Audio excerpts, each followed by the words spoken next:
നല്ല സ്വാദുള്ള കുറുകിയ ചാറോട് കൂടിയിട്ടുള്ള ചെമ്മീൻ മുളകിട്ടത് എങ്ങനെയാണ് ഉണ്ടാക്കണമെന്ന് നോക്കാം. ആദ്യം തന്നെ കഴുകി വൃത്തിയാക്കി വെച്ചിരിക്കുന്ന ചെമ്മീത്തിലേക്ക് മുളക് പൊടി, മല്ലിപ്പൊടി, മഞ്ഞൾപ്പൊടി ഇതെല്ലാം ഇട്ട് നന്നായിട്ടൊന്ന് തിരുമ്മി യോജിപ്പിക്കാം. അതിലേക്ക് കുറച്ചിശ്ശെ വെള്ളം ഒഴിച്ചിട്ട് നന്നായിട്ടൊന്ന് മിക്സ് ചെയ്തിട്ട് എടുക്കാം. അപ്പോൾ മുളക് പൊടി കൈ കൊണ്ട് തൊടുമ്പോൾ വല്ല ബുദ്ധിമുട്ടുണ്ടെന്നുണ്ടെങ്കിൽ സ്പൂൺ കൊണ്ടായിട്ടായാലും മിക്സ് ചെയ്താലും മതി. കൈ കൊണ്ടാകുമ്പോൾ നന്നായിട്ടൊന്ന് യോജിച്ച് കിട്ടും. അതുകൊണ്ടാണ് ഞാൻ കൈ കൊണ്ട് മിക്സ് ചെയ്യുന്നത്. അപ്പോൾ ബാക്കിയുള്ള വെള്ളം കൂടെ ചേർത്തിട്ട് നന്നായിട്ടൊന്ന് മിക്സ് ചെയ്തിട്ടെടുക്കാം. അതിലേക്ക് നമുക്ക് ചതച്ച് വെച്ചിരിക്കുന്ന ഇഞ്ചി ചേർക്കാം, കുടപ്പുളി ഇട്ട് കൊടുക്കാം, കറിവേപ്പില ഇട്ട് കൊടുക്കാം. അതിന് ശേഷം അടുപ്പിൽ വെച്ചിട്ട് നന്നായി തിളപ്പിച്ചിട്ടെടുക്കണം. ആദ്യത്തെ ഒരു 5 മിനിറ്റ് നല്ല ഹൈ ഫ്ലെയിമിലും പിന്നെ ഒരു 15 മിനിറ്റ് മീഡിയം ഫ്ലെയിമിലും ഇട്ടിട്ട് നന്നായി കുറുകി വറ്റിച്ചെടുക്കണം.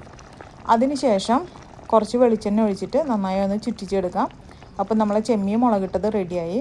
നല്ല ടേസ്റ്റാണ്. വളരെ കുറച്ച് ഇൻഗ്രീഡിയൻസും മതി, വളരെ പെട്ടെന്ന് ഉണ്ടായി കഴിയും. അപ്പോൾ എല്ലാവരും ഒന്ന് ട്രൈ ചെയ്ത് നോക്കാം. എന്തെങ്കിലും ഡൗട്ട്സ് ഉണ്ടെങ്കിൽ കമൻറ്റ് ബോക്സിൽ മെൻഷൻ ചെയ്യാം. Thanks for watching. ബൈ.